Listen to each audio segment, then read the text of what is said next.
Hi ළමයි කොහොමද ඉතින් අද බලන්න මෙන්න මේ දියරේ ඔබ දැකලා තියෙනවද කියලා. අපි මේ දියරේ බලලා ඉවරලා කතා කරමුකෝ. ඔන්න බලන්න මේකේ පාට. දැන් මම මේව ඔන්න පාටේ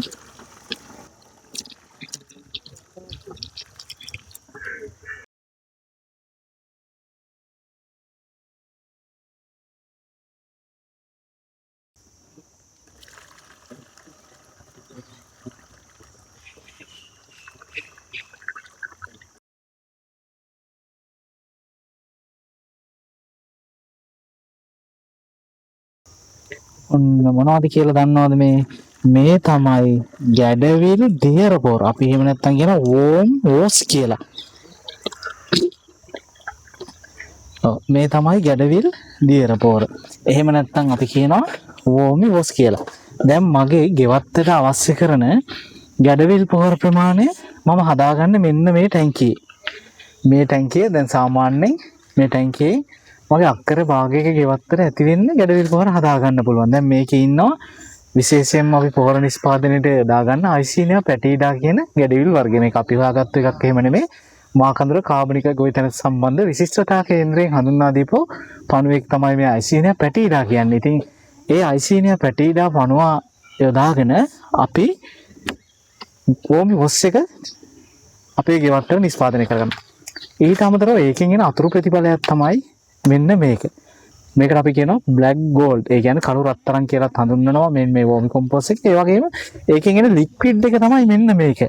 මේකට අපි කියන්නේ වෝම් වොස් එක කියලා. දැන් මේ වෝමි වොස් එකේ විශේෂත්ව ගුණය තමයි හිතකර සුද්ධ ජීවීන් වර්ග විශාල ප්‍රමාණයක් ඉන්නවා. ඊට අමතරව අපේ වගාවට අවශ්‍ය කරන පොහොර විදිහට මේක භාවිතා කරන්න පුළුවන්. ඊට අමතරව මේකේ කෘමි විකර්ෂක ගුණයකුත් තියෙනවා. දැන් සාමාන්‍යයෙන් අපි භාවිතා කරද්දී 1:20 ඉඳලා 1:50 දක්වා අනුපාතයකට අපිට මේක කලවම් කරලා භාවිතා කරන්න පුළුවන්. අපි හිතමුකෝ මේ ඕමියෝස් ලීටරයක් වතුර ලීටර 20කට අපිට එකතු කරලා භාවිතා කරන්නත් පුළුවන්. එහෙම නැත්නම් වතුර ලීටර 50කට එකතු කරලා භාවිතා කරන්නත් පුළුවන්. දැන් කුඩා ගෙවත්තක් නම් අපිට ගැටලුවක් නැහැ. අපිට වතුර ලීටර 20කට එකතු කරලා කිසිම ගැටලුවක් නැතුව මේක භාවිතා කරන්න පුළුවන්. නමුත් ප්‍රමාණය වැඩි නම් මොකක්ද අපි කරන්න වෙන්නේ? අපිට මේක 1:50ක් විතර දක්වා වැඩි කරලා කලවම් කරගෙන පාවිච්චි කරන්න සිද්ධ වෙනවා. මේක අපිට සාමාන්‍යයෙන් කුඩා පැල කාලේ ඉඳන්ම සාකයක් වර්ධනය වෙන අවස්ථාව දක්වා, ඒ කියන්නේ අස්වැන්න දෙන අවස්ථාව දක්වාම මෙන්න මේ වෝම් වොස් එක භාවිතා කරන්න පුළුවන්. දැන්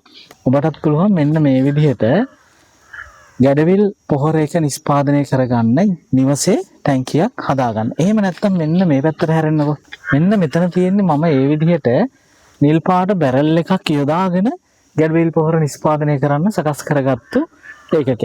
දැන් මේකිනුත් අපිට පුළුවන් දැන් මේක ඇතුළේ තින්නේ ගැඩවිල් පණුව තමයි අපි දාලා ඉන්නේ. ඊට අමතරව එයාලට අවශ්‍ය කරන කන්න අවශ්‍ය කරන දේවල් ටික අපි මේකට දානවා. ඊට පස්සේ මෙයාලා මේකෙන් සාමාන්‍යයෙන් මේකෙන් අපි බලාපොරොත්තු වෙන්නේ සම්පූර්ණම ලික්විඩ් එක. ඒ කියන්නේ වෝමි වොස් එක ලබා ගන්න එක. මේක සාමාන්‍යයෙන් මේ විදිහට දාපුවම අවුරුද්දක් දෙකක් විතර වගේ එක දිගටම අපිට ලික්විඩ් එක ගන්න පුළුවන්. මෙයාලට අවශ්‍ය කරන කැම් ප්‍රමාණය දීලා ඊට පස්සේ ලික්විඩ් එක ඉවර වුණාට පස්සේ අපි නැවත මේකේ තියෙන පොහොර ටිකත් අපි ඉවත් කරගන්නවා. ඒ පොහොර ටික ඉවත් කරගද්දී අපි කරන්නේ අඟල් 3ක විතර වගේ ගොම ලේයර් එකක් මේ බැරල් එක උඩට දාපුවාම ඒ ගොම ලේයර් එකට මේ ඇතුලේ ඉන්න පණුව 99%ක්ම එනවා. ඒ ආවට පස්සේ අපි පොහොර ටික අරගෙන නැවත අර ගොම එකේ ඉන්න පණුව ටික මේකට එකතු කරනවා. ඒ විදිහට තමයි අපි ගැඩවිල් පණුව වෙන් කරගන්නේ. දැන් මේ ටැංකියෙත් එහෙමයි. මේ ටැංකියෙත් සාමාන්‍යයෙන් අපි ගැඩවිල් පණුව වෙන් කරගන්නේ විදිහට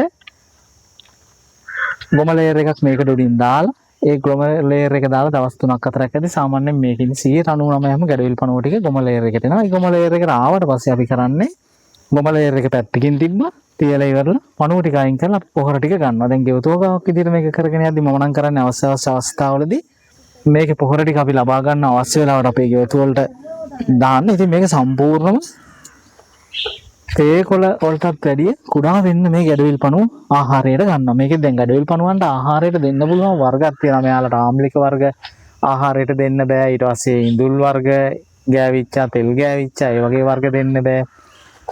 අනිත් ඕනම කාබනික කියන ද්‍රව්‍යයක් මෙයාලට ආහාරයට ගන්න පුළුවන්. පත්තර පිටු, සේවියට් පේපර්, ඊට අමතරව මේ ලී කොට, දි รา පත් වෙන ඕනම කොළරොඩු වර්ගයක් ඕනම දෙයක් මෙයාලට ආහාරයට ගන්න පුළුවන්. ඉතින් මේක අපේ ගෙවත්තේ තියෙන කුණු ප්‍රශ්නයටත් එක විසඳුමක් වෙනවා. මේ ගැඩවිල් පොහොර අපිට නිෂ්පාදනය කරගන්න පුළුවන්. ඉතින් ඔබත් උත්සාහ කරන්න ඔබේ ගෙවත්තටත් මේ වගේ ගැඩවිල් පණුව ඇති කරන එකකයක් හදාගන්න. අර වගේ මම පෙන්නුවා වගේ නිල් පාට බැරල්ලයක් හරි මේ වගේ පරණ ටැංකියක් හරි එහෙම නැත්නම් පරණ වාදනයක් හරි යොදාගෙන අපිට මේ ගැඩවිල් පණු පොහොර එක නිෂ්පාදනය කරගන්න පුළුවන්. ලෝකයේ තියෙන අංක එකේම පොහොර එක කිව්වොත් හරි මෙන්න මේ වෝම් කොම්පොස්ට් එක. එහෙම නැත්නම් අපි කියනවා බ්ලැක් ගෝල්ඩ් කළු රත්තරන් කියලා. ඉතින් මේ පොහොර එක යොදාගෙන බලන්න කාබනික වගාවකදී විශේෂයෙන්ම 100% ප්‍රතිඵල අපිට ලබා ගන්න පුළුවන් වෙනවා.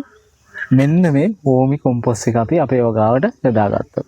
ඉතින් මේ සම්බන්ධව වැඩිදුර විස්තර අවශ්‍ය නම් 1920 කෘෂිකර්ම දෙපාර්තමේන්තුවේ හොට්ලයින් නම්බර් එකට කතා කරලා ඉවරලා ඔබට දැනගන්න පුළුවන්. සතිය ඕනම දවසක කතා කරන්න. කතා කරපුවාම මෙයාලා මාකඳුරේ තමයි වෝමි කොම්පොස්ට් සම්බන්ධව සම්පූර්ණම උගන්වන්නේ. ඊට අමතරව ඒ සම්බන්ධ පරීක්ෂණ කරන්නේ මාකඳුරේ තියෙන කාබනික ගොවිසැන සම්බන්ධ විශිෂ්ටතා කේන්ද්‍රය තමයි සියලුම පාඨමාලා පුහුණු වැඩසටහන් පණුවන් ලොමිනේ ලබා දෙන්නේ. මේ සියල්ලම කරන්නේ. ඉතින් ඔබට නොමිලේම මේ පුහුණු වැඩසටහන් වලට සහභාගී වෙන්න පුළුවන්. ඊට අමතරව පණුව ලබා ගන්නත් පුළුවන්. හරි. ඔබත් එහෙනම් ඔබේ ගෙවත්තට මෙන්න මේ වගේ ගැඩවිල් පණුව ඇති කරන ඒකකයක් නිර්මාණය කරගන්න. ඔබේ වගාවේ සාර්ථක ප්‍රතිඵල 100% සාර්ථකව ලබා ගන්න පුළුවන්.